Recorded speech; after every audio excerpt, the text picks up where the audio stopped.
Hi friends, welcome back best cooking channel. ఈరోజు మన ఛానల్లో ఎంతో టేస్ట్గా ఉండే పన్నీర్ కర్రీ చేస్తున్నాను. ఇది ఒక రకంగా చెప్పాలంటే కుర్మాలాగే ఉంటుందండి, చాలా రుచిగా ఉంటుంది. చూడండి ఫ్రెండ్స్, ఎంత బాగా వచ్చిందో, చాలా రుచిగా ఉంటుంది. ప్రాసెస్లోకి వెళ్దాం, వచ్చేయండి. చేస్తున్నాను కానీ లుక్ కానీ బాగుండి ఇప్పుడు దీన్ని తీసుకుంటున్నాను.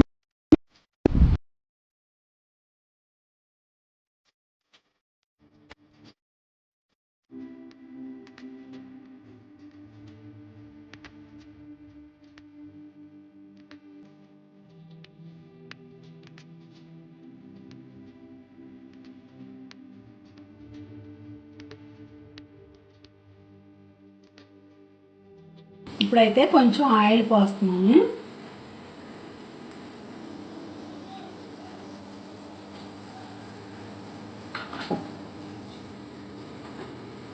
ఇప్పుడైతే ఫ్రెండ్స్ ఎండు కొబ్బరి, కాజు, వెల్లుల్లిపాయ, ఒక బిర్యానీ పువ్వు అండి, లవంగాయలు, చిన్న చెక్క, బిర్యానీ ఆకు, 2 యాలక్కాయలు, 3 బాదం పప్పులు, ఇవన్నీ కలిసి ఇలా ఆయిల్లో వేసుకోవాలండి.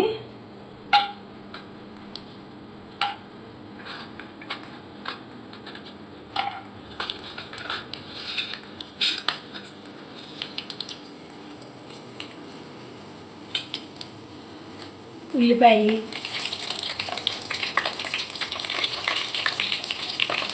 చిన్న అల్లం ముక్క, 2 పచ్చిమిరపకాయలు,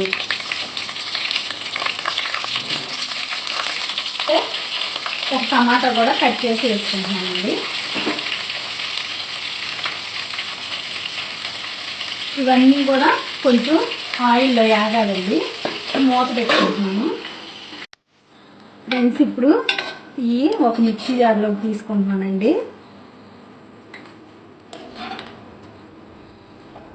ఇదే బాండ్లీలోకి మళ్ళీ ఇది గ్రేవీ చేసిన తర్వాత వేపుకుంటాకి సరిపోద్దండి ఆయిల్ అన్నది.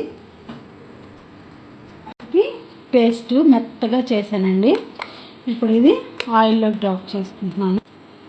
ఇప్పుడు ఇదే ఫ్యాన్లోకి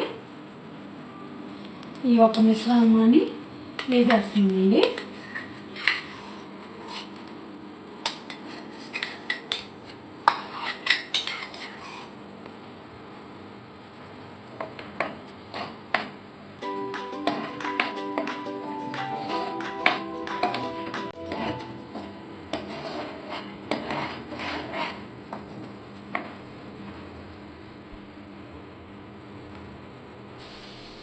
ఫ్రెండ్స్, ఇప్పుడు కొంచెం పసుపు వేస్తున్నాను.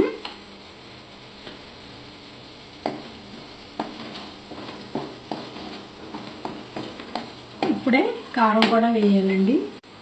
ఇది అన్నంలో కాబట్టి కొంచెం కారంగానే చేస్తున్నానండి.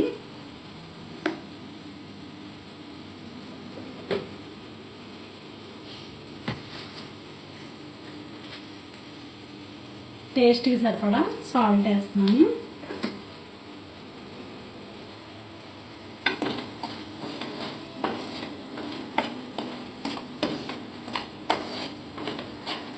ఇప్పుడు దీంట్లోకి వాటర్ పోసుకోవాలండి. నేనైతే మిక్సీ జార్లో ఇంకా కొంచెం ఉంటుంది కదా, దాంట్లోనే వాటర్ వేసాను. ఆ నీళ్ళే వేస్తున్నానండి.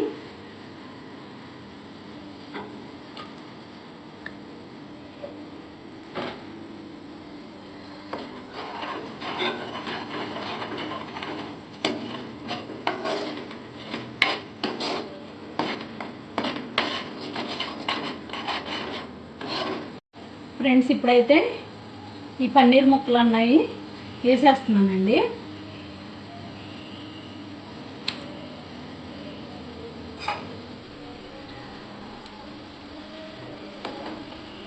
ఒక 10 నిమిషాలు 15 నిమిషాలు ఇందులోనే ఉడకనివ్వాలండి.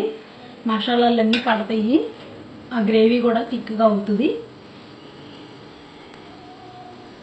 నూనె అంతా చూడండి ఎంత చక్కగా పైకి తేలిందో. ఇప్పుడు గరం మసాలా వేస్తున్నానండి.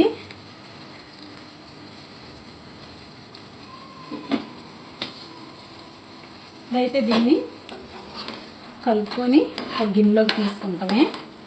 అంతే, ఎంతో టేస్ట్గా ఉండే పన్నీర్ కుర్మా చాలా బాగా రెడీ అయింది. చాలా రుచిగా కూడా ఉంటుందండి. ఒకసారి అయితే మీరు ట్రై చేసి ఎలా వచ్చిందో నాకు కామెంట్ చేయండి. స్టవ్ కట్టేస్తున్నాను ఫ్రెండ్స్.